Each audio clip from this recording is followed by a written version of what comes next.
Well, things are changing on the ground as far as some of the big major Indian companies are concerned.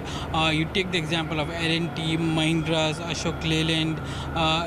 These are some of the private sector companies which have become critical in nature with respect to the size of operations they have in the defense sector.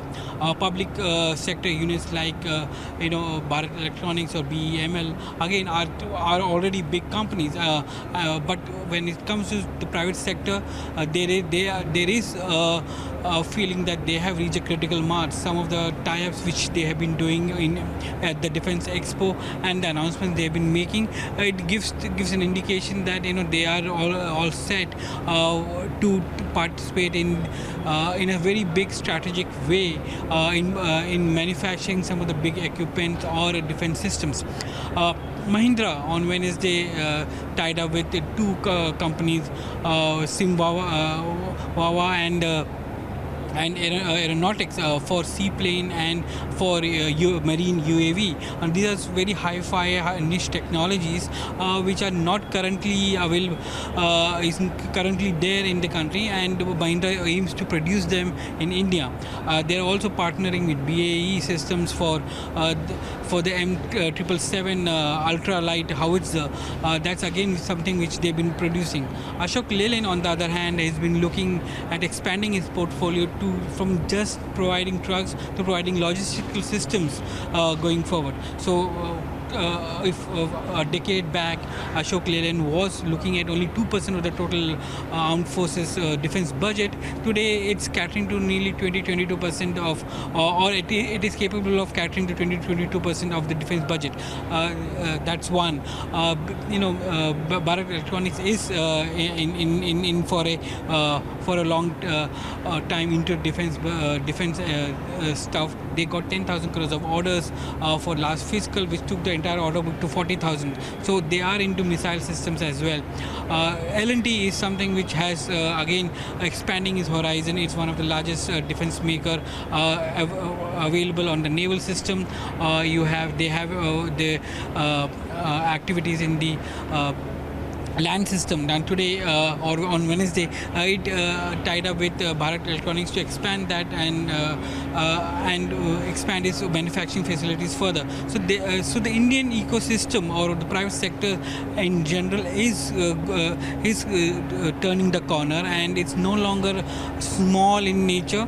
It's willing to take the big leap because of the last 10 years they've been learning a lot of new technologies of how to execute, how to assemble foreign technologies and foreign equipments, and that's what is getting reflected at the Defence Expo, where they are tying up with foreign OEMs.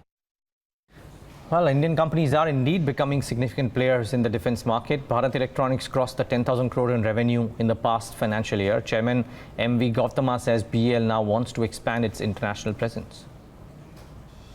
Today, Bharat Electronics is typically having nearly about $100 million worth export orders, and about 17 million of it is towards offsets. So balance of that is completely the products of Bharat Electronics which we are able to export. We are now looking for increasing our international presence. 17-18, I am very happy that we took up a task of crossing 10,000 crores sales revenues. So the company scaled new heights. Today we joined the league of companies who have revenues more than 10,000 crores. We also had a very good order booking. We were able to capture nearly 10,000 crores of orders again. Ashok Leyland is betting big on defence as well. Managing Director Vinod Dasari expects the current development orders to help the company clock in 5,000 crores in revenue in the next 5 years. Many places we are very proud that where Indian Army used to have to import, we've been able to substitute with local. So it is one of our fast growing businesses. We have now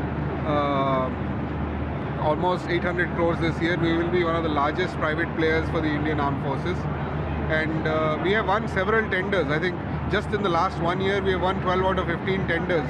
And these tenders are for developmental orders, and as they start getting converted into real things, you will see just this much will give us a cumulative revenue of about 5,000 crores in the next 5 years or so. Okay, the government has been pushing companies to make in India. I mean, is there any progress on that front, Sajid? Well, Make in India has been there for more than 2 decades now, but the only thing is that the private sector is getting more involved in Make in India as of now. The government's policy on Make in India specifically has been linked to ease of doing business in the defense sector, de-licensing, allowing foreign or private sector companies to tie with foreign companies and pitching for bigger orders. Strategic partnership program is one of them. So while yes, Make in India is going to happen, it will play out over a period of next 5 to 7 years, because the entire cycle of RFIs, which is request for information to the point of selection of the final bidders, may take 5 to 7 years. And once that happens, you will take another few years when we see some of the Indian companies coming out and manufacturing full product as a system integrator with technologies being transferred by the foreign OEMs there. In addition to that, you have liberalization of the foreign direct investment regime, which is also happening, which basically means that foreign OEMs can partner with some of the Indian partners with respect to some of the areas like fighter jets, submarine, or naval helicopters. These are some of the areas which have been so far 4 such RFIs have been out, and Indian companies are participating along with the foreign joint venture partners or collaborators to pitch pitch their case. So yes, it will take a couple of more years before we actually see Indian companies manufacturing a full-blown fighter jet in India, or maybe a submarine or a naval helicopter. But it will be a gradual step towards that.